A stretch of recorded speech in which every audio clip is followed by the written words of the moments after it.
Bonsoir à tous. Merci en tout cas à vous d'être là, d'avoir eu cette curiosité. J'espère que vous êtes bien installés, bonsoir Lucas, que vous êtes tranquille dans un petit coin. Est-ce que ça va l'affichage comme ça? Vous voyez bien? Oui, vous me répondez oui. Ok, très bien. Bon, alors ce soir, on va parler de la pleine conscience en tant qu'approche thérapeutique. Donc, on commencera bien sûr par préciser un petit peu de quoi il s'agit. Ensuite, on essaiera de comprendre ce que ça peut apporter d'utile, d'intéressant pour les personnes qui ont un TDAH, quels sont les bénéfices qu'on peut en attendre. On verra aussi comment vous pouvez la mettre en œuvre très concrètement dans votre quotidien. Et puis, je finirai la séance en vous parlant du programme MAPS TDAH pour ceux qui auraient envie d'approfondir avec la pleine conscience. Donc, on est ensemble pour à peu près 1h30. Je vais faire de mon mieux pour que ce soit digeste et puis je vais proposer des petits temps d'échange à certains moments, des temps de pratique aussi pour expérimenter ensemble en quoi consiste la pleine conscience. Donc, avant euh, d'entrer dans le vif du sujet, peut-être quelques mots sur mon parcours que vous sachiez qui je suis, pourquoi je vous parle à la fois du TDAH et de la pleine conscience. Donc, je suis Pauline Bédé pour ceux qui ne m'ont pas encore identifiée. Pendant 8 ans, j'ai travaillé dans le domaine de l'enseignement et de la recherche en sciences sociales et je suis arrivée à la pleine conscience pour des motifs personnels dans un premier temps. J'étais dans un contexte où j'essayais de trouver des solutions à mes difficultés qui étaient de plusieurs ordres. Il y a 10 ans, on m'a diagnostiqué un TDAH, mais j'avais aussi des problèmes de dépression chronique, des problèmes d'anxiété. Et ce joyeux cocktail m'a doucement conduite au burn-out à un moment donné de ma vie parce que j'avais tendance à me répondre à tout ça en me noyant dans le travail. Puis la compensation, etc., a fait son œuvre. Donc, épisode d'épuisement, mais cet épisode, ça a plutôt été rétrospectivement un grand cadeau pour moi, un grand cadeau de la vie parce que ça m'a obligée à faire une pause dans ma vie pour me consacrer uniquement au fait de prendre soin de moi, de trouver des solutions. Et c'est comme ça que je me suis retrouvée à participer à un programme MBSR. Programme de réduction du stress basé sur la pleine conscience. Je vous en redirai quelques mots tout à l'heure.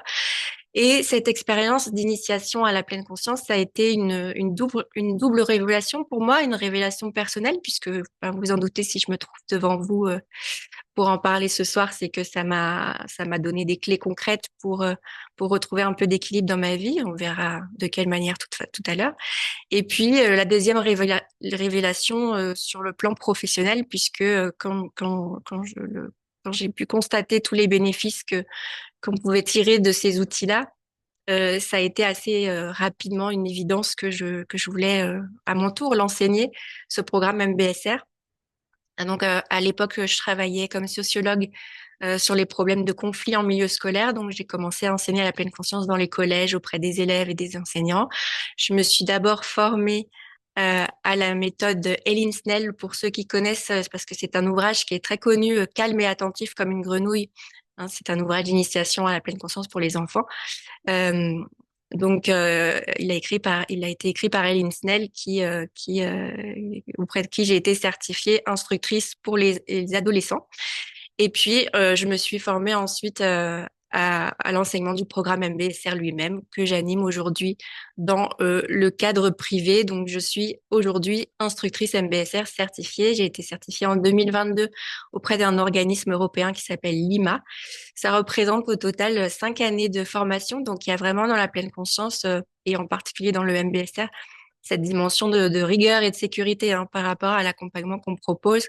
Mais ça, on reviendra aussi là-dessus tout à l'heure. Et puis, pour finir, ça a été assez clair pour moi que j'avais envie de me spécialiser dans l'accompagnement des personnes qui ont un TDAH, parce que je voyais à quel point ça pouvait m'aider, moi, à mieux gérer mes symptômes.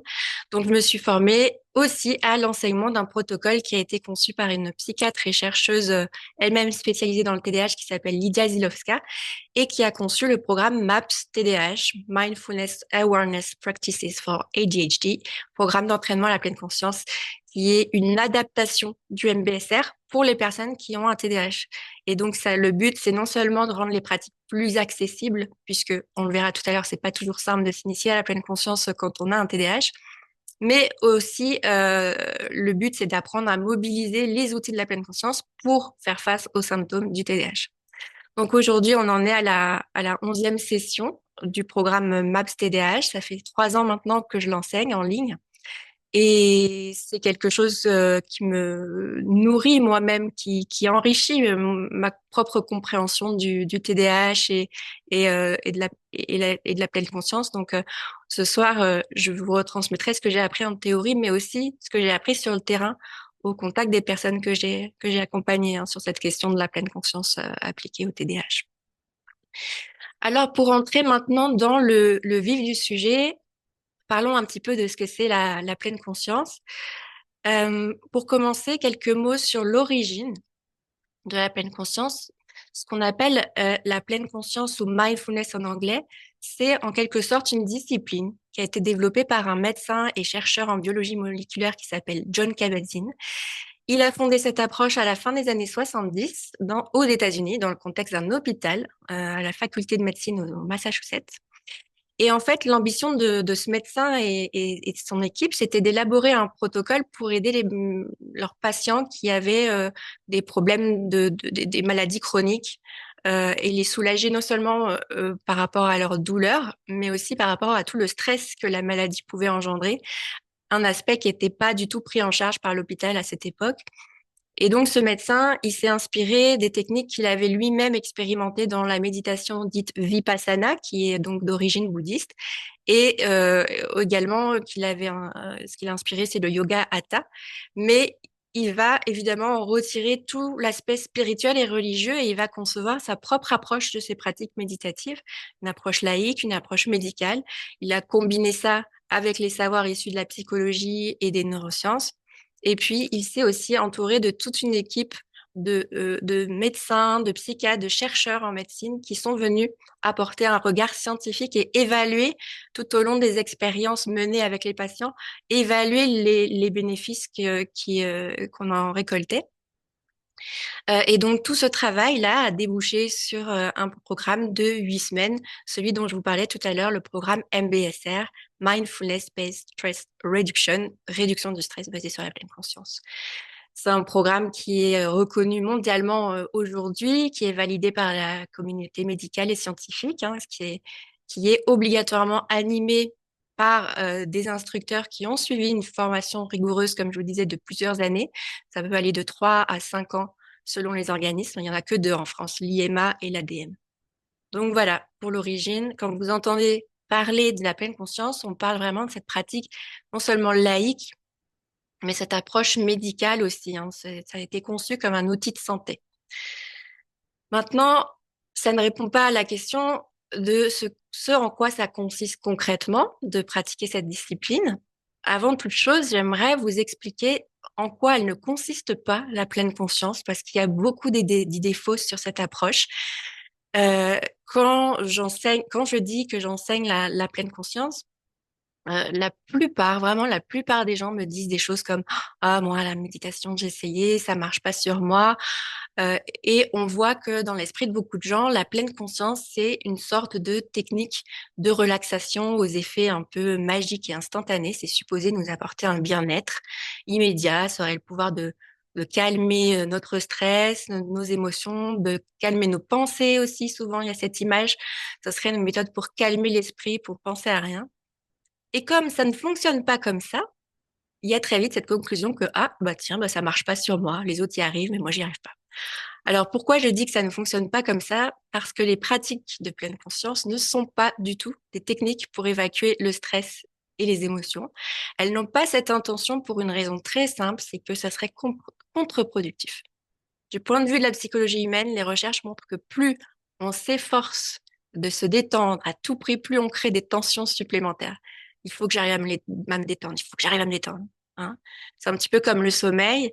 Vous avez sûrement déjà observé que plus vous luttez pour réussir à vous endormir, je dois dormir, moins vous y arrivez. On appelle ça en psychologie l'hyper-intention et C'est-à-dire, c'est le fait de vouloir tellement atteindre un objectif que c'est cette volonté excessive même qui justement nous empêche d'y arriver. Je vais vous montrer une vidéo courte euh, pour illustrer mon propos et que je trouve assez parlante. Donc, le temps que j'ouvre. Bienvenue à ceux qui viennent d'arriver. Hop, euh, partager l'audio, contenu uniquement, c'est parti.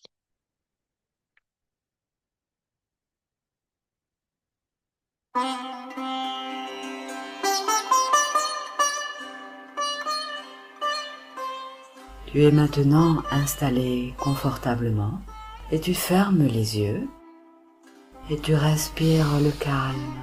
Voilà, laisse-toi inspirer.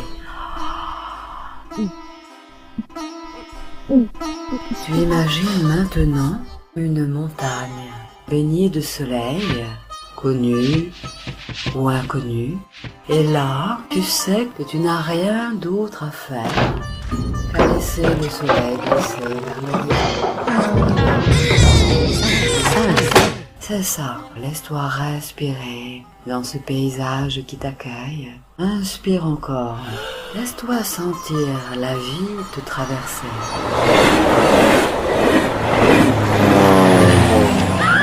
Inspire encore.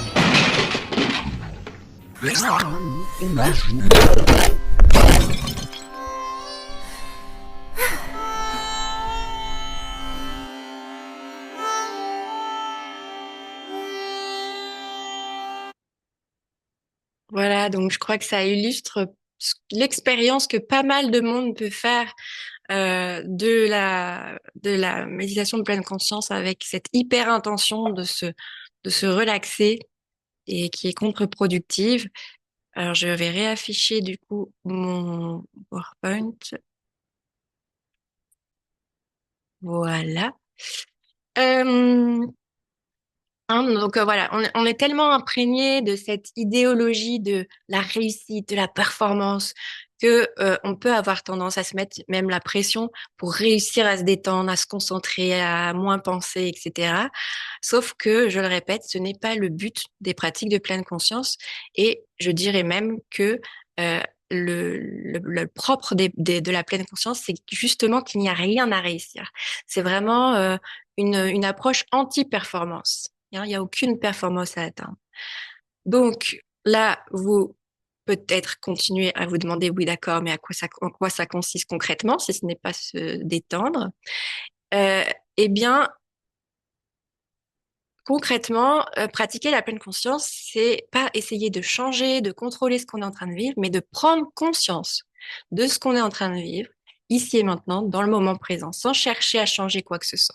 Hein, c'est travailler à être davantage présent à ce qui se passe en nous-mêmes, d'être un peu plus attentif à ce qu'on est en train de vivre dans le moment présent en termes de sensations, de perceptions, mais aussi d'être conscient des pensées qui traversent l'esprit, des émotions éventuellement s'il y en a. Et c'est pas une attitude exceptionnelle, c'est quelque chose que on sait déjà faire tous depuis toujours. Nous avons tous, et heureusement, des moments où on se sent ancré dans le moment présent. Par exemple, si vous traversez avec prudence un ruisseau parce qu'il y a des rochers glissants, eh bien, il y a cet état de la conscience qui se focalise tout entier sur le moment présent. Euh, Sur le moment présent, les sens grands ouverts, les sens en alerte, on est attentif à ce qui se passe, ou alors les moments de contemplation de la nature. Oui, il y a quelqu'un qui a levé la main. Emra, tu voulais me demander quelque chose? Ou c'est peut-être une main malencontreuse? Bah, n'hésite pas à prendre la parole si tu voulais me demander quelque chose. Donc, il y a les moments de contemplation de la nature aussi, où, je sais pas, à un moment donné, vous êtes capté par le charme d'un paysage, vous êtes par exemple en bord de mer, et puis vous êtes juste en train d'écouter les chants des mouettes, la sensation du sable sous vos pieds. C'est des choses qu'on sait faire, être pleinement conscient. La seule chose, c'est que souvent, cette qualité de présence, là, d'attention, elle ne dure pas dans le temps. Assez rapidement, on a la tête ailleurs, on pense à autre chose, ou on est en train de courir après des choses à faire, ou on est captivé par des écrans, des distractions, ou alors complètement absorbé dans des pensées, en train de prévoir une liste de choses à faire, ou de ruminer un événement qui s'est passé le matin. Et on peut, comme ça, passer une grande partie de la journée complètement déconnecté du moment présent. Et c'est là la raison d'être des pratiques de pleine conscience, parce que pratiquer la pleine conscience, c'est s'exercer intentionnellement au fait de prendre un moment pour arrêter de s'agiter, se distraire et observer ce qu'on traverse comme expérience.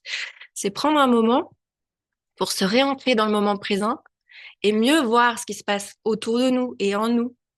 Et s'il s'avère qu'il y a du calme, du bien-être, ben peut-être que ça va permettre de mieux en profiter, mieux le savourer. Mais s'il y a de l'agitation, s'il y a du stress, des sensations désagréables qui sont là, ben de la même façon, on se dispose à rencontrer pleinement, au fond, cette expérience un peu difficile, un peu désagréable qu'on est en train de vivre, à en prendre conscience. Il y a vraiment cette idée que on s'exerce à accueillir l'agréable comme le désagréable.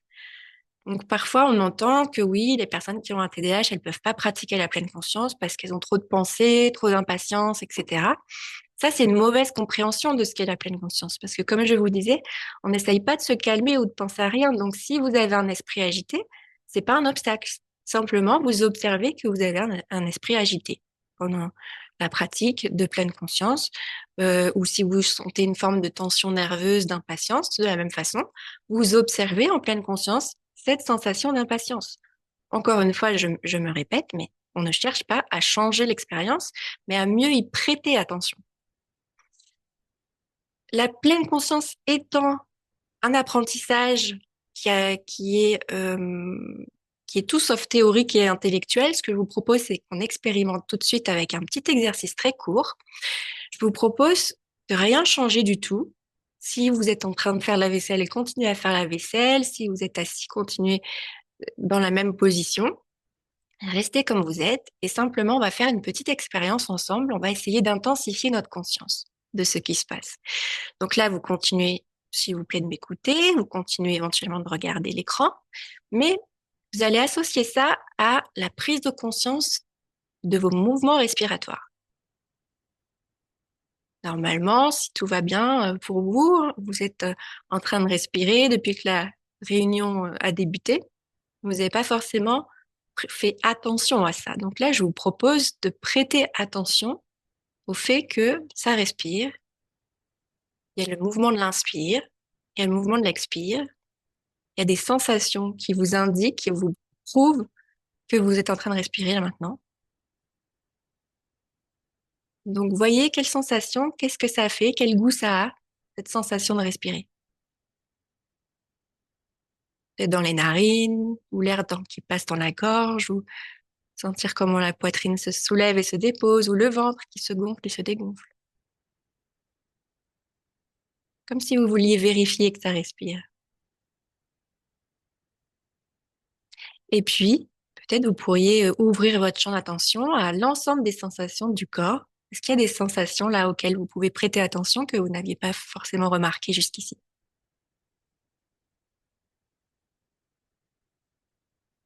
Sensations de contact des pieds sur le sol, des fesses sur le support ou autre chose. Et pouvez-vous maintenant prendre conscience des bruits qui sont autour de vous? Chaque fois que j'arrête de parler, vous prenez conscience de ce que vous entendez, l'expérience d'entendre des sons.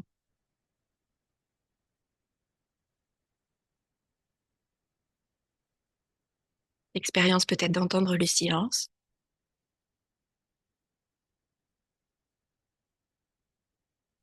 Peut-être que vous remarquez à un certain moment des pensées aussi qui passent dans votre esprit.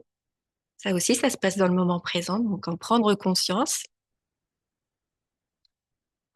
Et de votre état émotionnel aussi, de votre humeur, comment vous vous sentez là maintenant? Plutôt calme, plutôt agité, plutôt bien, plutôt mal ou neutre.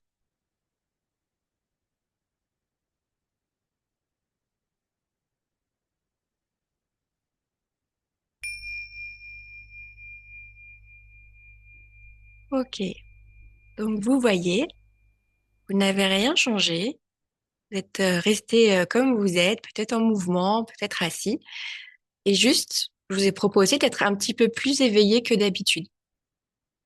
Et finalement, c'est ça la pleine conscience. C'est pas que ça, mais ça commence comme ça. C'est pas quelque chose de mystique, de compliqué, de miraculeux. C'est juste continuer à être comme vous êtes, mais en intensifiant votre présence, plutôt que de rester coupé de ce qu'on ressent, de prendre contact avec ce qu'on ressent, avec une meilleure qualité de présence et d'attention, avec une conscience enrichie, améliorée. Vous avez sans doute eu plein de pensées qui, qui ont interféré et c'est OK, c'est normal. Mais vous avez eu des petits moments de conscience, hein, qui ont ponctué l'exercice. Donc c'est comme ça que ça commence. C'est quelque chose d'aussi à la fois si simple et si dur que ça.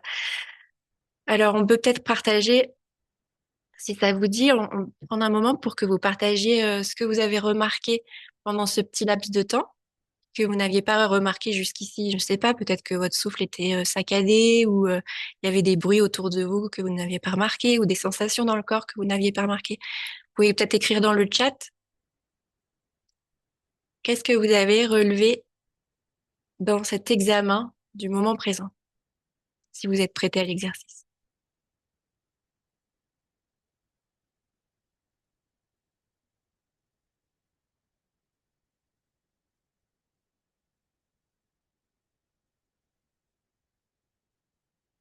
Alors, je l'ouvre. Les contacts avec ce qui m'entoure. Ok. Quoi d'autre? J'ai trouvé ça très agréable. Je me suis imaginé faire ça régulièrement, mais je me suis dit que je suis du genre à m'ennuyer vite. Oui, on en reparlera tout à l'heure, ça. Et ouais.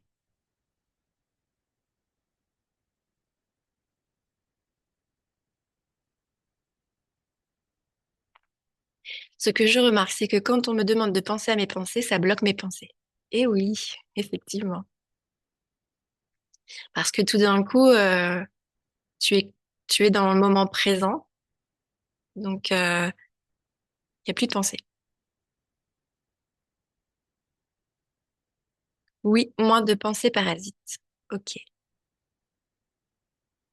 De mon côté, le fait de penser à ma respiration a perturbé ma respiration. Tu t'es demandé est-ce que je respire correctement? Oui, c'est fréquent aussi, ça, quand on débute.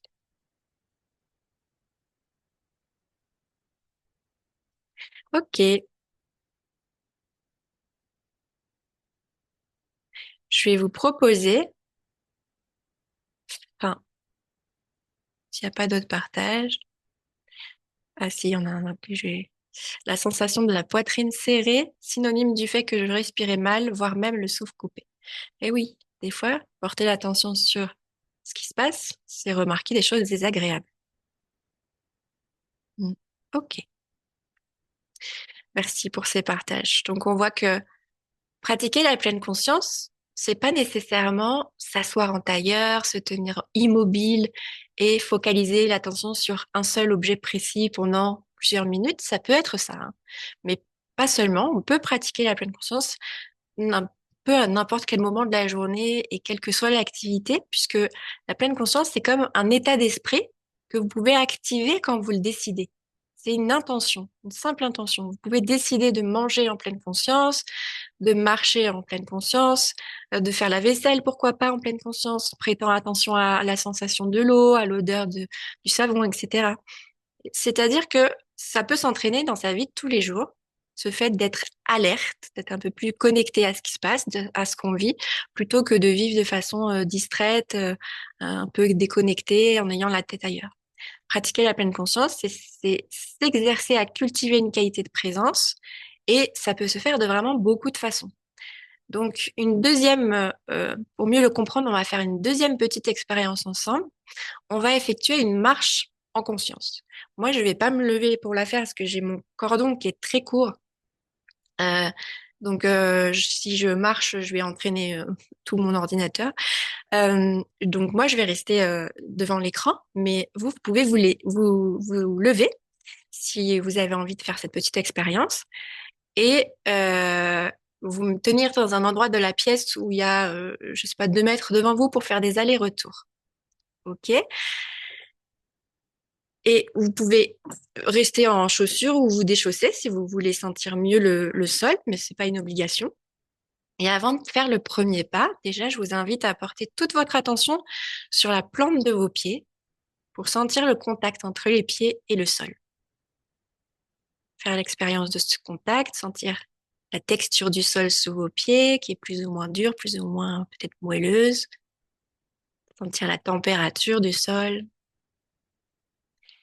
ce poids du corps qui exerce une pression sous les pieds. Et puis tranquillement, je vous propose d'entamer une marche à un rythme lent, un peu plus lent que d'habitude, tout en continuant à maintenir l'attention sur la plante des pieds. Tout simplement, vous sentez vos pieds qui embrassent le sol à chaque pas.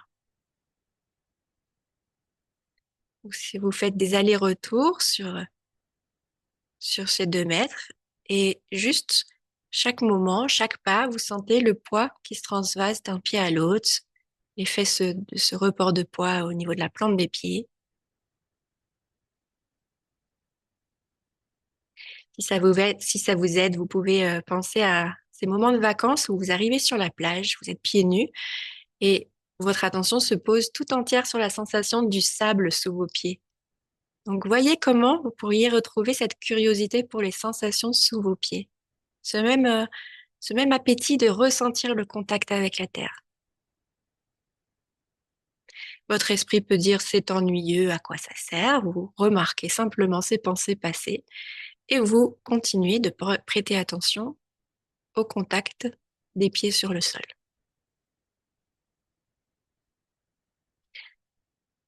Et vous voyez qu'à certains moments, si vous êtes humain et humaine, votre esprit vagabonde. Il y a comme des absences, l'esprit pense à autre chose. Vous vous mettez à marcher en mode pilote automatique, sans prêter attention au fait que vous marchez. C'est OK.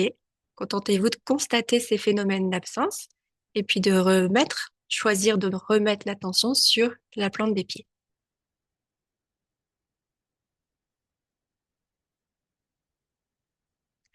Vous voyez que dans cet exercice, il n'y a nulle part où aller, aucun objectif à atteindre. C'est juste être présente à l'expérience de la marche. Qu'est-ce que ça fait de marcher? Il y a des personnes qui n'ont pas cette opportunité d'ailleurs. Donc pensez à ça et goûtez pleinement, éprouvez pleinement cette expérience de la marche du mieux que vous pouvez, avec curiosité.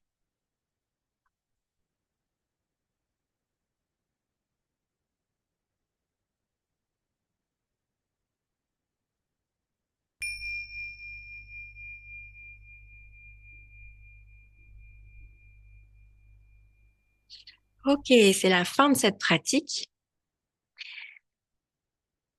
Nous avons donc marché en pleine conscience, donc en essayant de prêter attention aux sensations de la marche, hein, en ayant conscience de marcher. Et j'aimerais vous poser une question. Qu'a fait votre attention? Est-ce que votre attention est restée sur la marche 100% du temps ou vous avez remarqué que votre esprit s'est mis à penser à d'autres choses à certains moments?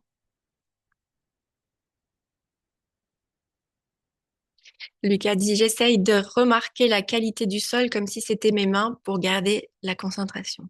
Ouais, bah, c'est bien. C'est une manière ludique, créative de garder l'attention. Non, mon esprit a commencé à vagabonder, je me suis reconcentrée, mais j'ai fini par jouer en marchant. J'étais en pilote automatique à un moment. Plutôt hyper focus sur le froid et le poids. Ok, intéressant.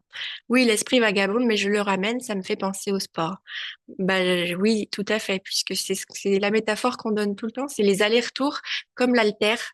Ça nous muscle, l'haltère nous muscle le bras. Eh bien, en pleine conscience, c'est le fait de partir et revenir, qui muscle les capacités d'attention. Pilote automatique aussi, mais je me suis rendu compte que fallait que je passe l'aspirateur. Est-ce que parfois le fait d'être trop présent peut faire l'effet inverse, c'est-à-dire par exemple ressentir des symptômes physiques désagréables? Oui, on en reparlera tout à l'heure.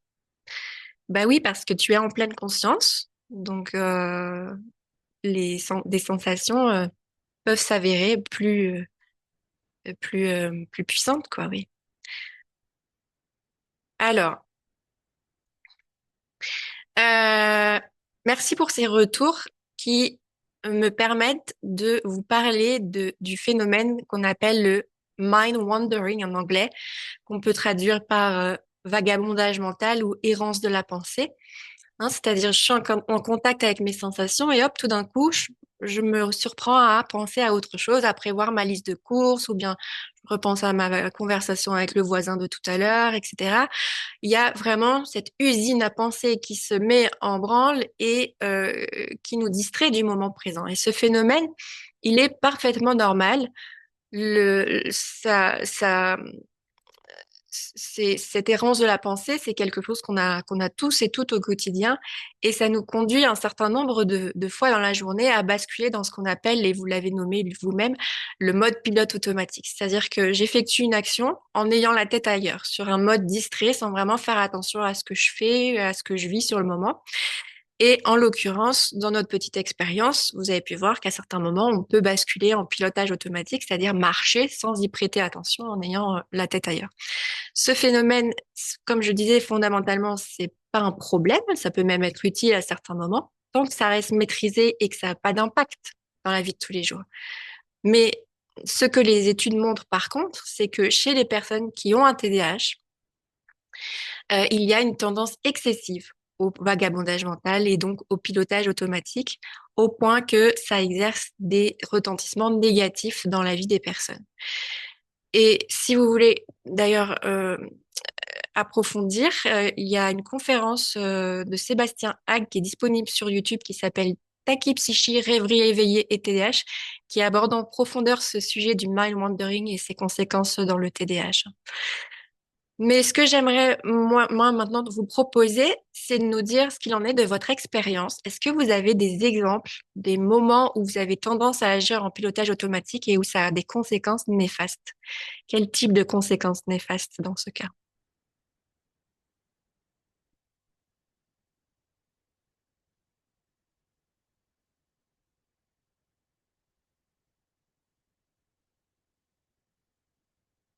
Virginie dit quand je conduis et c'est dangereux. Ouais. Alors c'est un peu le cas de beaucoup de monde, mais si c'est très exacerbé, effectivement, ça peut devenir dangereux. Je me méfie de ça en voiture aussi, dit Fabien. Ouais. Et dans la vie de tous les jours en dehors de la conduite, est-ce que vous avez remarqué partir au travail sans mon PC? Oui, donc les oublis. Belle attitude a dit tout le temps en pilotage automatique. Nina, je suis plus souvent en automatique que dans le présent. Je suis totalement désorientée et je confonds le matin et l'après-midi. Oui, donc ça, c'est l'impact sur la perception, la notion du temps. Ou au travail, je fais beaucoup d'erreurs. Oui, les erreurs d'inattention, c'est un peu comme les pertes. Ok. Autre chose?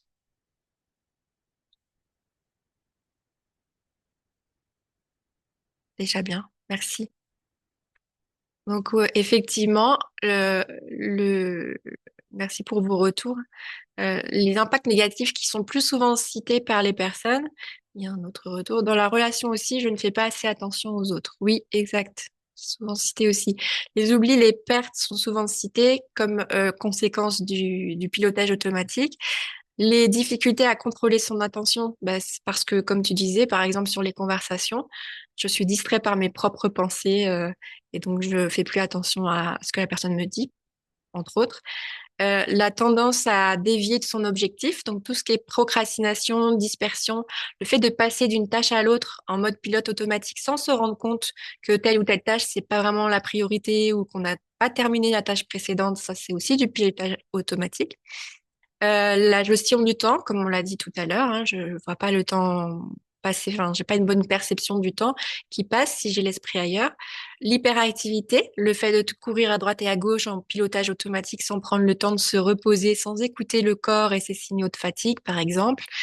L'impulsivité, bien sûr, c'est typiquement voilà ce que je fais en pilotage automatique, je sens prendre de recul sur la situation. Et puis, pour ne nommer que ça, hein, c'est pas exhaustif, la gestion des émotions, puisque il n'y a pas de prise de recul Et donc, il peut y avoir une tendance à réagir de façon automatique aux émotions. Il y a un lien étroit qui a été démontré par la science, hein, entre la difficulté à contrôler ses pensées et la difficulté à gérer ses émotions. Donc, toutes ces difficultés, oui, sont en lien avec le pilotage automatique. Je vois que j'ai d'autres messages. Euh, le- le- le- Dans le bus, j'oublie mon arrêt. Ouais. Oublier de sortir sur la 4 voies. Oui. Je me revois dans ces exemples. Au téléphone, oui. Oublier de boire. Oui, tout à fait, oublier de boire. Ça peut être aussi l'hyperfocus, mais c'est dans tous les cas, ouais. À cause de cela, j'ai fait des entorses pendant de longues années jusqu'à arriver à avoir une opération de greffe et 4 après, c'était reparti. Moins importante grâce à l'opération, alors que normalement, ça devait être fini. Le chien n'y comprend rien. Ok. La procrastination est en lien. Oui, ça peut être parce que le choix de reporter peut être automatique. Il y a, quand tu désamorces ce mode automatique et que tu es pleinement conscient, tu vas pouvoir poser un choix plus conscient. Donc, c'est pas dit forcément que tu vas pas faire le choix de procrastiner, mais en tout cas, peut-être moins. Enfin, on travaille sur ça dans le programme, en tout cas. Je n'avais jamais fait le lien entre pilotage automatique et la non-gestion des émotions. Ben oui, oui, oui. Donc, merci encore pour vos échanges, pour vos partages. Donc, l'approche thérapeutique de la pleine conscience, elle consiste à développer une nouvelle compétence dans son quotidien qui est le fait de mieux se rendre compte des moments où on est en pilotage automatique et de travailler sur son attention pour la replacer dans le moment présent. Alors, ce travail, on verra tout à l'heure, ça peut se faire de différentes façons. On y reviendra plus tard. Mais moi, je vais continuer à en profiter qu'on parle du pilotage automatique pour approfondir un petit peu la question des bénéfices de la pleine conscience pour les personnes qui ont un TDAH.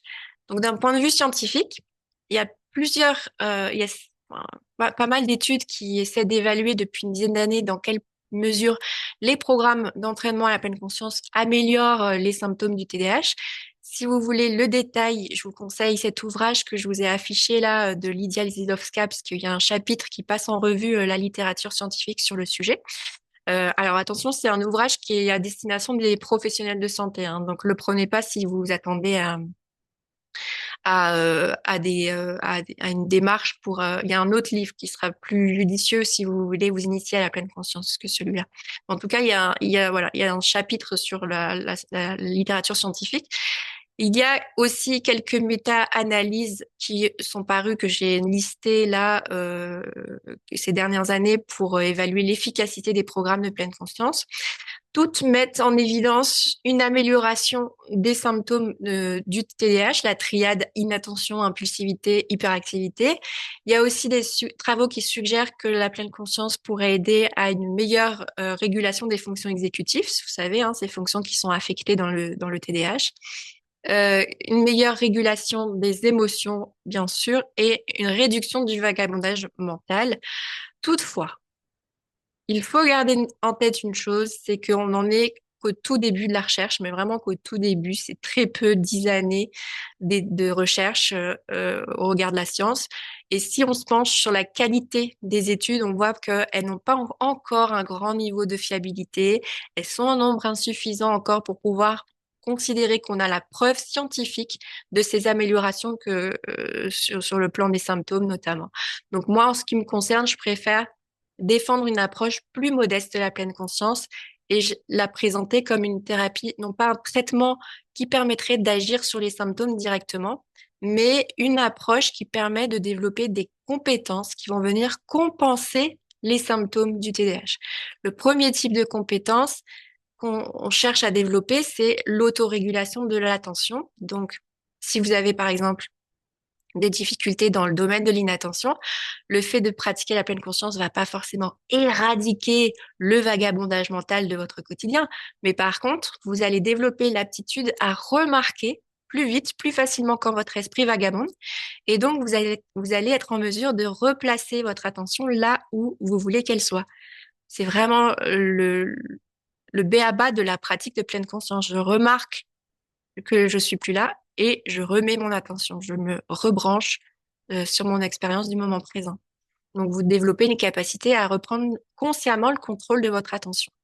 Le deuxième aspect, c'est l'autorégulation du comportement. Si au quotidien, vous avez tendance à vous disperser, à courir à droite à gauche, au point de vous sentir submergé ou à agir de façon impulsive et incontrôlée, bah, vous allez apprendre de la même façon à repérer ces moments de pilotage automatique, à prendre du recul, à vous recentrer et à faire un choix plus conscient sur votre manière de gérer la situation. C'est ce que je disais tout à l'heure par rapport à la procrastination. Vous allez mieux prendre conscience de ce que vous êtes en train de faire au moment où vous le faites. Donc, vous allez être à même d'ajuster votre attention et vos choix d'action.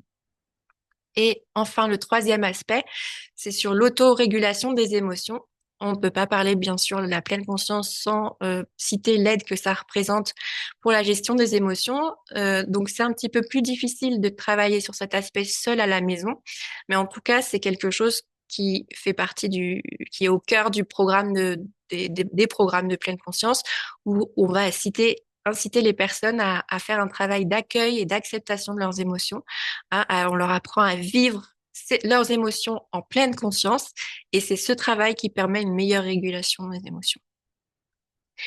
Mais le mieux, c'est que on écoute le témoignage de participants qui ont expérimenté, qui ont un TDAH et qui ont expérimenté la pleine conscience et ses bénéfices. Je vous propose qu'on écoute quelques extraits de ces témoignages. Donc, j'arrête le partage là, le temps que je rebascule. Donc, tac, partager l'audio, c'est bon. Complètement. Il y a eu deux aspects. Oui, complètement. Il y a eu deux aspects à travers la pratique de retrouver du bien-être et de sentir son corps. C'est étrange à dire, mais plein de choses que je voyais qui déraillaient chez moi, où en fait c'est parce que je sentais pas vraiment mon corps. Mon esprit est ailleurs. Ce bien-être te ramène à plus profiter des moments de tous les jours en famille, des moments, on va dire, entre guillemets anodins, où on aurait tendance à penser à être ailleurs. Ben, on les remet au centre et on les vit vraiment comme il faut. Et ensuite, le fait d'avoir ces pratiques régulières et de cultiver les moments de pleine conscience dans la journée m'ont apporté globalement du calme. Les explosions, les débordements, notamment la colère, sont derrière moi depuis la formation. Je ne subis plus, je subis quand même beaucoup moins les symptômes. Moi, le TDAH m'a amené à faire tout un tas de choix et à me surcharger moi-même. J'ai réussi à me mettre en burn-out sans aucun patron. Donc en fait, ça permet d'arriver plus facilement à faire des choix en conscience, en fait, de retrouver un équilibre et surtout à arriver à aller se sonder profondément pour arriver à faire les bons choix. C'est hyper enrichissant. Pour ma part, je me connais mieux après ces 8 semaines que les 40 ans passés et j'ai rempli une caisse à outils qui va me servir maintenant toute ma vie. Maintenant, à moi d'avancer et de travailler avec ça, mais j'ai les outils pour aller dans le bon sens. Je m'attendais pas à ça, en fait. C'est vraiment énorme. Une question directe et frontale, donc l'anxiété est moins présente. Oui, mais en tout cas, oui, depuis la fin du programme, ça fait 3 mois que je suis plus anxieuse. Enfin, que j'ai pas ressenti d'anxiété, en fait. D'avoir fait des années de thérapie, lu des dizaines de livres, on connaît la théorie du carpe diem, du se concentrer sur le moment présent. Mais en fait, si on n'a pas vraiment un mode d'emploi vraiment très pratique de ça, pour moi, c'était impossible à mettre en application. Ça ne fonctionnait pas. Là, on a un mode d'emploi avec des outils qui sont pas très nombreux, hein, au final, et qui sont très simples à intégrer et très concrets. Et t'es toujours là aussi pour nous guider dans la façon de les intégrer. Ça a été assez révolutionnaire, en fait. Les changements les plus notables, mes pensées partent beaucoup moins dans le futur ou dans le passé, ce qui fait que je suis beaucoup plus présent et je me sens beaucoup moins fébrile en fait au quotidien parce que beaucoup plus ancré en fait. Quelle que soit l'activité que je mène ou la conversation que je peux avoir, j'ai plus l'impression d'être à moitié là et à moitié pas là en fait. Je suis beaucoup plus capable lorsqu'il y a une pensée un peu anxiogène qui arrive de me dire ok, tu penses à ce scénario-là, mais là tout de suite maintenant c'est pas ce qui se passe en fait. Ça se fait malgré moi. Il n'y a pas de lutte. Je me sens plus l'esclave de ça dans le sens où je suis capable de le passer au second plan. Là où avant, ça tournait en boucle, à me taper la tête contre les murs pratiquement. Ça, je l'ai plus. Et en tout cas, je sais que j'ai appris plein de choses. Des outils, du coup, pour prendre conscience qu'on est en train de vivre un symptôme sur le moment, sur le coup, de se rendre compte que ça arrive et de vivre le processus de façon différente ou même de l'arrêter pour certaines choses par les pratiques de pleine conscience. Est-ce que tu as un exemple concret? Moi, j'ai beaucoup de mal à ne pas interrompre les gens. Je me rends compte après que j'ai peut-être trop parlé, je m'en veux parce que je me dis, oh là là, t'as encore monopolisé. Juste avec ce côté-là ouais, d'essayer de prendre conscience du moment présent et de quelles sont les émotions là, à l'instant T, un travail de réflexivité. pendant la discussion, en fait, je me rends compte que c'est en train d'arriver là, maintenant. Et je me dis, ok, là, t'as très envie d'interrompre, t'as très envie d'envoyer tout le monde chier. Respire et juste arrêter le truc, quoi. Du coup, les changements, c'est sur ces choses-là où ça a vraiment apaisé mes relations. Et du coup, ça s'explique aussi à mes difficultés de la vie quotidienne. Je sais pas, des moments où je vais être très, très stressée, je commence à tourner en rond, à commencer 1000 tâches et à pas les terminer, ce qui est une passion dans ma vie. Et à un moment, me dire, ok, stop, là, ça fait un quart d'heure que tu tournes en rond comme si c'était possédé. On arrête. Qu'est-ce qu'on vit là actuellement? Pourquoi est-ce qu'on est là? Qu'est-ce qui se passe? Et sur l'autre aspect, plus reprendre un peu le pouvoir sur ma vie, des moments où je sais que j'aurais pu être très très sujette à procrastiner et à pas du tout faire ce que j'avais prévu de faire, je prenais le temps de me dire, ok, pourquoi est-ce qu'on est en train de procrastiner là en fait, hein? Qu'est-ce que tu fuis? Pourquoi? Enfin, vraiment interroger le truc plutôt que de juste le fuir, absolument. Je ne suis pas laissée traîner par ma vie sans être le maître de tout ça. La formation, là, ça m'a permis vraiment de me rendre compte à quel point j'étais déconnectée de moi-même. J'avais pas conscience à quel point j'étais en pilotage automatique, à quel point j'étais déconnectée. Tu vois, tous les petits exercices que tu donnes, ça permet en fait de mieux se connaître soi-même, de comment on fonctionne. La pleine conscience, là, ça me permet vraiment de casser ça, de stopper ça. À un moment, je m'arrête et je reviens à moi. C'est comme un refuge, en fait. Ça m'aide à me rassembler et de prendre distance. Oui, la pleine conscience, la pratique stop, ça permet vraiment d'arrêter tout ce tourment, comme si c'était un lac qui était mouvementé par le vent, et puis l'eau s'arrête de s'agiter, et progressivement, elle devient de plus en plus calme. Donc, je vois plus clair. Parce que quand on s'agite tout le temps comme ça, on voit plus clair, en fait. Et ça fait beaucoup de bien. Ça, c'est quelque chose que j'arrivais pas avant. Je me rendais même pas compte, à la limite, hein. Et c'est bénéfique pour la santé parce que, enfin voilà, enfin moi personnellement avec le TDAH, c'est à fond, à fond, à fond. Et puis quand je m'arrête, c'est je m'écroule. Je suis vidée. Donc là, ça permet un peu de ne pas attendre d'être épuisée, d'être comme une carpette. C'est s'en rendre compte avant. Quelque chose que je ne savais pas faire avant, en fait. D'être à l'écoute de soi-même pour ne pas en arriver là, à s'écrouler.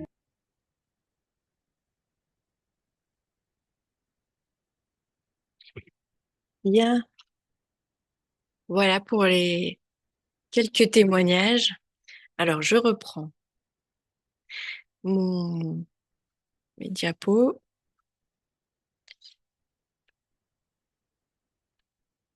Hop. Alors, maintenant que qu'on a abordé l'intérêt que la pleine conscience peut représenter pour les personnes qui ont un TDAH, reste à savoir comment la pratiquer, comment la mettre en œuvre très concrètement.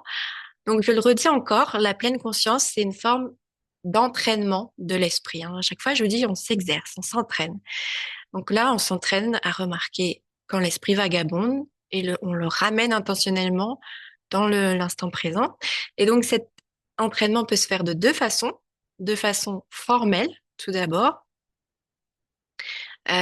ou de façon informelle. Si on commence par la méthode formelle, on peut effectivement entraîner ses capacités d'attention à travers certains exercices, c'est-à-dire qu'on va prendre une pause dans la journée et durant cette pause, on se consacre uniquement au fait de prêter attention aux expériences qui ont lieu dans le moment présent pour entraîner l'esprit à le faire. Il y a 4 types d'exercices formels qui sont généralement proposés. Il y a la méditation assise, où on va prendre 5, 10 minutes ou plus, pendant lesquelles on s'entraîne à porter l'attention sur certains aspects de l'expérience présente. On peut faire une méditation centrée sur le souffle, centrée sur les sensations corporelles ou sur les sons. Il y a une forme d'exercice aussi qu'on appelle la conscience ouverte, où là où on va prêter attention à absolument tout ce qu'on vit dans le moment présent, que ce soit les sensations, les sons, les émotions, les pensées qui traversent l'esprit. On observe moment après moment tout ce qui surgit. Et donc il y a vraiment cette démarche de je m'arrête, je ne fais plus rien, juste j'observe ce que je vis dans l'instant. Euh, Ensuite, il y a le scan corporel qui consiste à prêter attention aux sensations dans chaque partie du corps, depuis les pieds jusqu'à la tête. On travaille de façon ciblée, donc l'attention au corps, l'attention aux sensations corporelles. Ensuite, il y a des pratiques qui peuvent se faire en mouvement, comme les étirements conscients, où on va faire des mouvements généralement inspirés du Hatha Yoga, mais version très soft, et on va utiliser ces mouvements pour prêter une attention minutieuse aux sensations corporelles qui s'élèvent à chaque mouvement. C'est pas les mouvements en eux-mêmes qui importent, mais le fait de prêter attention aux sensations. Et puis, il y a la marche consciente, comme on l'a fait tout à l'heure, où l'attention se focalise uniquement sur les sensations de la marche, telle qu'elle est éprouvée dans le moment présent. Donc ça, c'est pour les pratiques dites formelles. Est-ce qu'elles sont difficiles quand on a un TDAH? Est-ce qu'elles sont difficiles à aborder? Très souvent, oui, pour deux raisons. La première, c'est que comme je viens de l'expliquer, il y a une tendance au vagabondage mental qui est plus forte pour les personnes qui ont un TDAH. Donc, il peut y avoir le sentiment de pas y arriver, de se dire que mais j'ai trop de pensées, j'arrive pas à me concentrer. Mais ça, pour le coup, ça se désamorce assez vite quand on comprend que la pleine conscience, il n'y a pas de visée de performance, que tout ce qui compte pendant la pratique, c'est justement de prendre conscience des moments de décrochage et de ramener l'attention sur le moment présent. Et ces décrochages, ils ont lieu 10 fois, 100 fois pendant l'exercice. Comme on disait tout à l'heure, ce qui compte, c'est les allers-retours, parce que c'est les allers-retours qui musclent nos capacités de présence et d'attention. Donc, ça se désamorce assez rapidement. Le deuxième obstacle qui est par contre plus difficile à surmonter, c'est que beaucoup de personnes qui ont un TDAH, pour elles, quand mettre l'attention dans le corps, c'est faire face à des sensations désagréables, voire très désagréables. On se représente beaucoup le TDAH comme un trouble qui affecte le mental essentiellement, mais en vérité, le TDAH, il impacte énormément le corps. Que ce soit à cause de la dysrégulation émotionnelle qui fait qu'on est traversé par tout un tas de ressentis difficiles, ou ce que Sonny Gabark appelle l'aversion au délai, c'est-à-dire cette forme d'impatience, d'agitation nerveuse qu'il y a souvent dans le TDAH. Et donc, la démarche de tourner son attention vers le corps et ses sensations, ça peut s'avérer assez inconfortable, voire insoutenable pour certaines personnes. Donc, il y a plusieurs façons de surmonter cet obstacle. Le premier, c'est de réduire la durée des exercices. Dans le programme MAPS, on met à disposition des exercices de 5 minutes pour que ce soit abordable pour tout le monde, il y en a même de 3 minutes. Donc, si vous voulez commencer la pleine conscience à la maison, je vous conseille de commencer par de toutes petites durées. 5 minutes et si c'est trop, même 3. Et vous allez voir que à force de le faire, ça sera de plus en plus supportable et vous pourrez, si vous en avez envie, augmenter la durée. C'est comme le sport. Plus vous faites de sport, meilleure votre tolérance à l'effort est. La pleine conscience, c'est la même chose. Plus vous méditez, meilleure sera votre tolérance au fait de vous poser et de ne rien faire. Parce que c'est ça qui est le plus dur généralement hein, pour quelqu'un qui a un TDAH. Quelqu'un l'a mentionné tout à l'heure. Je me dis que je vais m'ennuyer au bout d'un moment. Hein, se poser et rien faire, ça génère beaucoup d'impatience et d'ennui pour quelqu'un qui a un TDAH. Mais c'est quelque chose qui s'apprend et ça s'apprend en faisant. Le fait de ne rien faire, se poser et ne rien faire. Il y a beaucoup de participants qui me disent, mais moi, je pensais pas être capable de méditer. Je trouvais ça insupportable au début et maintenant, je trouve ça agréable. Maintenant, j'arrive à me poser. Et ça fait partie d'ailleurs des grands bénéfices de la pratique, c'est que beaucoup de gens qui ont du mal, qui ont un TDAH ont du mal à s'arrêter et ont tendance à se surmener. Et si, grâce à la pratique, j'arrive à me dégager des petites pauses pour ne rien faire, c'est un profit énorme au quotidien. Un deuxième conseil, c'est vous tourner plutôt vers des pratiques en mouvement.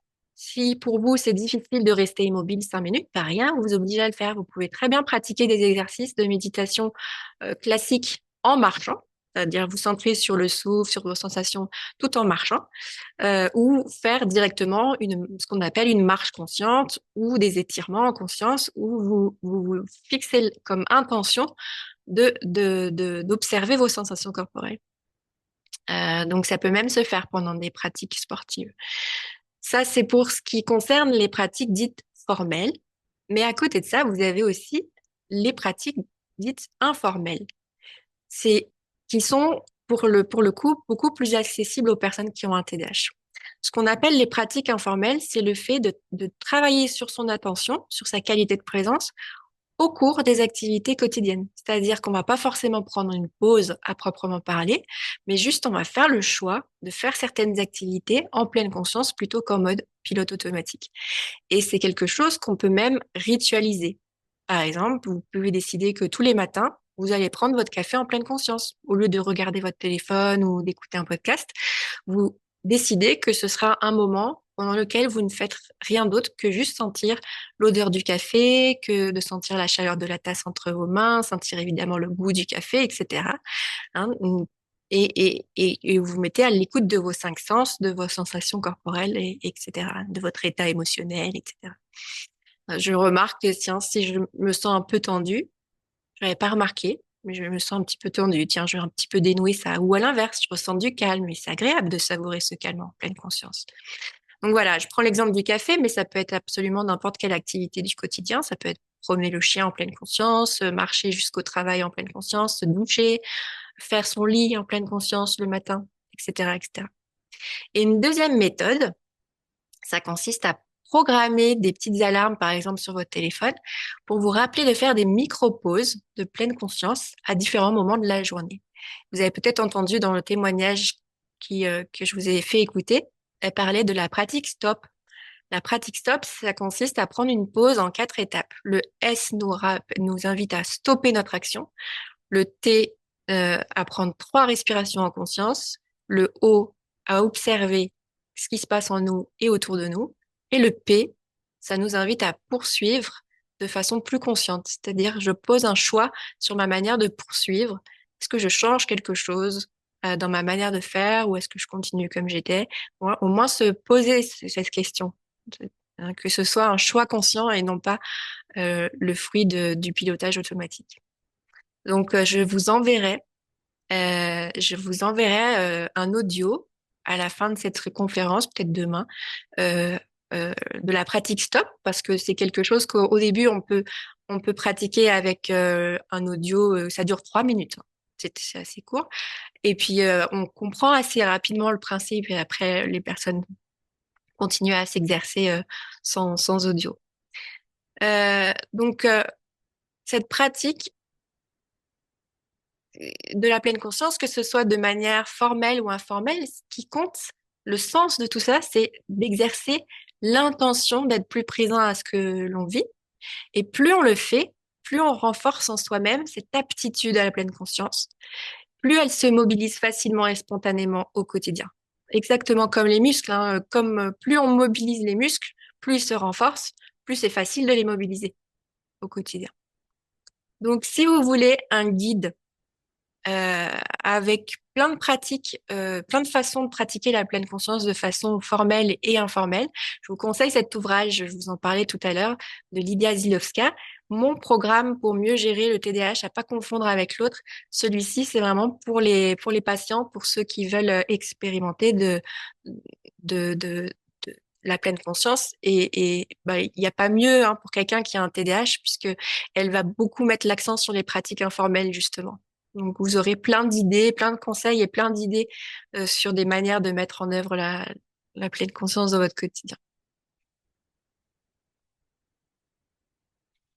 Donc, je vais terminer cette conférence en vous parlant du programme MAPS. Donc, dans quel cas de figure d'abord il pourrait être intéressant de participer à un programme MAPS? Il y a deux principaux intérêts. Le premier, c'est s'approprier les pratiques de pleine conscience. Comme on a vu tout à l'heure, ben, quand on a un TDAH, ça peut être difficile de s'initier tout seul à la maison. Beaucoup de personnes sont confrontées à des difficultés comme l'ennui, l'impatience, les pensées qui fusent dans tous les sens, l'agitation physique, les sensations désagréables, etc. Il y a la difficulté aussi à régulariser la pratique, à l'intégrer dans une routine. Donc, un premier intérêt de participer à une formation comme MAPS, c'est que vous apprenez à surmonter ces difficultés. Le programme MAPS, il est conçu pour les personnes qui ont un TDAH. Donc, on prend en compte tous ces défis et il y a à la fois un enseignement sur les méthodes pour surmonter tout ça et une adaptation des pratiques. On vous transmet une palette d'outils, une palette d'exercices et l'idée, c'est que chacun expérimente et trouve ce qui lui convient le mieux. Il y a des personnes qui accrochent uniquement avec les pratiques informelles, il y en a d'autres qui se découvrent un intérêt pour la méditation assise. Mais en tout cas, en 2 ans, en 3 ans même, j'ai jamais encore eu le cas d'une personne qui n'accroche avec aucune pratique. Ça n'est jamais arrivé. Il y a suffisamment de diversité pour que chacun s'y retrouve. Le deuxième intérêt, c'est que le programme, il propose un usage thérapeutique on se contente pas de méditer, on apprend à se servir des outils de la pleine conscience pour mieux gérer les symptômes du TDAH. Grâce à ce travail sur le repérage du pilotage automatique, il y a aussi un aspect psychoéducation. Donc, je vous donne quelques clés de compréhension sur le TDAH, mais surtout, il y a beaucoup de temps d'échange entre les participants qui permettent d'apprendre des autres aussi, de découvrir qu'on n'est pas seul à vivre telle difficulté, que d'autres ont peut-être des ressources. On travaille aussi beaucoup sur le fait de comprendre, d'accepter sur son propre fonctionnement. Et il y a 3 séances qui sont consacrées à la gestion des pensées et des émotions. Donc ça, il y a une articulation, si vous voulez, des outils de la pleine conscience avec les outils de thérapie TCC et ACT. On travaille ce qu'on appelle la diffusion avec les pensées et les émotions, c'est-à-dire la capacité à prendre du recul par rapport à ce qui se passe dans notre tête et dans notre corps, voilà, sans se laisser embarquer automatiquement. Donc, pour si je résume, hein, le but d'un programme MAPS, c'est de vous aider à développer ces fameuses compétences, là, une certaine habileté à la pleine conscience, que vous puissiez ensuite conserver et mettre en œuvre dans votre vie de tous les jours, ce qui vous aidera, comme je l'ai expliqué tout à l'heure, à compenser pas mal de symptômes du TDAH. Maintenant, qu'est-ce qui se passe concrètement, comment ça se passe concrètement un programme MAPS, comment ça s'organise? Donc, c'est un programme de 8 semaines. Chaque semaine, les participants se rencontrent une fois autour de l'instructrice pour une séance en groupe de 2 heures, 2h30. Et il y a 3 types de contenus durant ces séances. Il y a les pratiques, un temps qui est consacré aux pratiques guidées, c'est-à-dire on expérimente ensemble les exercices, on apprend en quelque sorte l'aspect technique des pratiques de pleine conscience. Donc il y a les différentes pratiques que j'ai abordées tout à l'heure, hein, méditation assise, scan corporel, méditation en mouvement. Et puis ensuite, il y a des temps d'échange, il y a toujours une partie temps d'échange entre l'instructrice et les participants. C'est une des grandes richesses du programme puisque chaque personne peut partager ses difficultés, mais aussi ses découvertes de la semaine, ses stratégies, ses ressources. Ça, c'est vraiment dans l'esprit du programme que on apprend de sa propre expérience, mais aussi celle du groupe. Euh, et pour finir, il y a un temps d'enseignement plus théorique où je vous explique comment s'approprier les pratiques de pleine conscience, comment les mettre en œuvre pour faire face à tel ou tel aspect du TDAH. À savoir que dans les programmes de pleine conscience, il n'y a pas un enseignant qui vous dispense son savoir de façon dogmatique. On donne aucun conseil, on est juste là pour vous soutenir dans votre propre travail d'exploration. Donc, je ne serai pas là pour vous dire voilà comment vous fonctionnez, voilà ce dont vous avez besoin. Moi, mon rôle, c'est de vous soutenir pour que vous puissiez le découvrir par vous-même, découvrir les réponses, les ressources qui vont vous aider à mieux faire face aux différents défis. Et puis dans le programme, il y a une journée de pratique aussi qui est une expérience d'immersion dans la pleine conscience sous ses aspects formels et informels, qui est généralement une journée pleine de révélations pour les participants. Et ensuite, entre chaque séance, il y a les pratiques d'entraînement à domicile, il y a les pratiques formelles qui vont de 5 à 10 minutes par jour, qui peuvent être pratiquées à l'aide d'enregistrements audio. Il y a aussi, comme je l'ai dit souvent, les pratiques informelles qui sont des exercices qu'on pratique au cœur des activités de la vie quotidienne, le fait d'insérer des pauses stop dans sa journée, d'accomplir les fameux rituels en pleine conscience. Il y a aussi des choses comme observer et accueillir ses émotions en pleine conscience, observer ses pensées. Voilà, le but étant d'insuffler une meilleure qualité de présence dans votre vie de tous les jours. Donc, vous voyez qu'il y a un certain engagement qui est nécessaire, hein. Ce qu'on vise, c'est un entraînement assez intensif à la pleine conscience, mais qui soit à votre portée, histoire que vous puissiez vraiment ressentir les bénéfices et que ça s'intègre dans votre vie de tous les jours. Dans le programme MAPS, il y a aussi comme spécificité un accompagnement renforcé par rapport à d'autres programmes même de pleine conscience. Parce qu'on prend en compte qu'avec le TDAH, il peut y avoir un certain nombre d'obstacles. Il peut y avoir des difficultés à rester investi sur une période de plusieurs semaines. Il peut y avoir des difficultés ne serait-ce qu'à penser à faire les exercices ou s'organiser pour l'intégrer dans une certaine routine. La notion même de routine, hein, c'est compliqué pour beaucoup de gens qui ont un TDAH. Donc, pour ces raisons, il y a des stratégies qui vous sont proposées pendant le programme, mais aussi il y a la possibilité de demander un entretien individuel pour recevoir du soutien par rapport à ça, que ce soit pendant le programme ou après le programme. il y a cet accompagnement individuel qui est proposé en plus de l'accompagnement en groupe. Il y a aussi un groupe WhatsApp qui permet au groupe de se soutenir en chaque séance et je suis toujours disponible pour répondre aux éventuelles questions. Concernant les thématiques abordées, bon, pour vous montrer un aperçu des thématiques, il y aura une séance d'introduction à la pleine conscience, une séance dédiée à l'exploration du TDAH. Ensuite, on travaille sur le contrôle du placement de l'attention, euh, sur l'ancrage via les sensations corporelles. Il y a une séance sur faire face à l'esprit agité. Et les deux séances suivantes, on travaille l'accueil du stress et des émotions. Et la dernière, le fait d'intégrer la pleine conscience dans le quotidien avec des méthodes pour vraiment ancrer la pratique dans votre vie au-delà du programme. Chose très importante à prendre en compte avant de terminer, c'est que ce programme ne peut pas remplacer des médicaments ou remplacer une psychothérapie ou tout autre soin médicaux dont vous pourriez avoir besoin par rapport au TDAH, que ce soit par rapport au TDAH ou à d'autres troubles. C'est vraiment à concevoir comme une approche complémentaire. C'est-à-dire que avec ce programme, on peut optimiser les effets d'une thérapeutique. C'est pas une alternative, c'est un complément. Il faut savoir aussi qu'il y a un certain nombre de risques et de contre-indications qui sont possibles à la pratique de pleine conscience. Ça peut être un facteur d'aggravation de certains diagnostics psychiatriques majeurs. Donc, quand j'ai des doutes, ça peut m'arriver de demander un avis à votre psychiatre pour être sûr que vous ne couriez aucun risque. On finit cette réunion par les conditions et les démarches à faire pour participer au programme. Et donc, pour s'inscrire au programme, d'abord, il faut remplir ce formulaire de préinscription que je vous ai mis en lien. Et ensuite, je vous propose un entretien préalable pour qu'on parle un petit peu qu'on discute de votre projet, de vos besoins. Et après l'entretien, vous avez un délai de réflexion. Et si vous souhaitez confirmer votre inscription, vous envoyez un acompte de 100 euros pour réserver votre place. Voilà comment se passe concrètement la procédure d'inscription. Voilà, c'est tout ce que je voulais partager avec vous aujourd'hui. Merci pour votre attention et votre patience. Est-ce que vous avez des questions? Est-ce que la pleine conscience peut avoir un impact sur les TCA? Oui, il y a des programmes qui sont consacrés à ça. Euh, Si tu m'envoies un message, je sais pas, par l'un des canaux Instagram ou le moyen que tu me suis, tu m'envoies un message, je te donnerai le nom exact de ces programmes-là. Et sinon, il y a des bouquins que tu peux trouver sur manger en pleine conscience, avec ces mots-clés là, nourriture, alimentation en pleine conscience. Il y a sûrement des bouquins aussi. Manger en pleine conscience, mais je fais des crises d'hyperphagie et j'ai des addictions au sucre. Oui, après, je m'y connais pas dans ce domaine-là.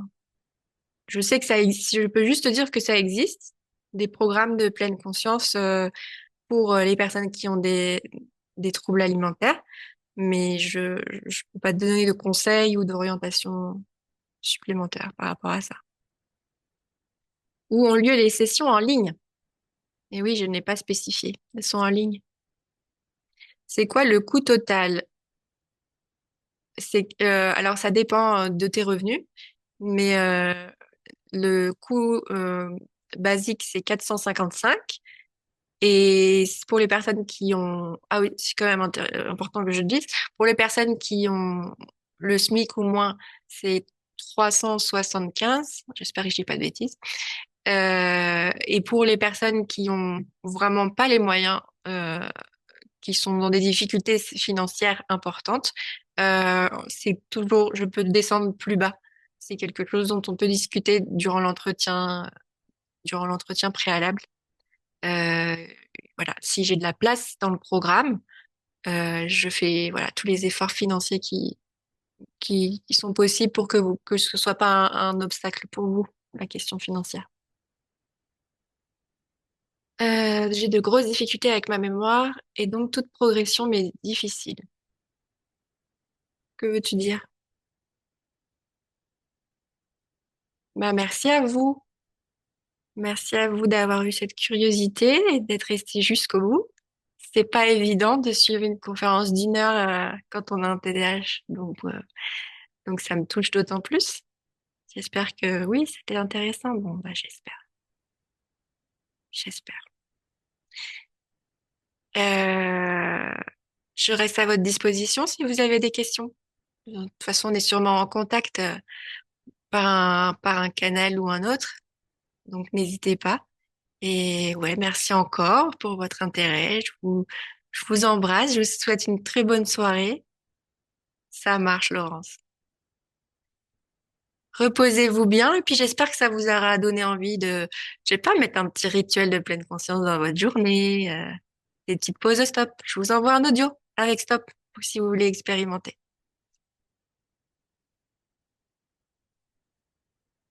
Bonne soirée tout le monde. Merci encore. Ciao, ciao.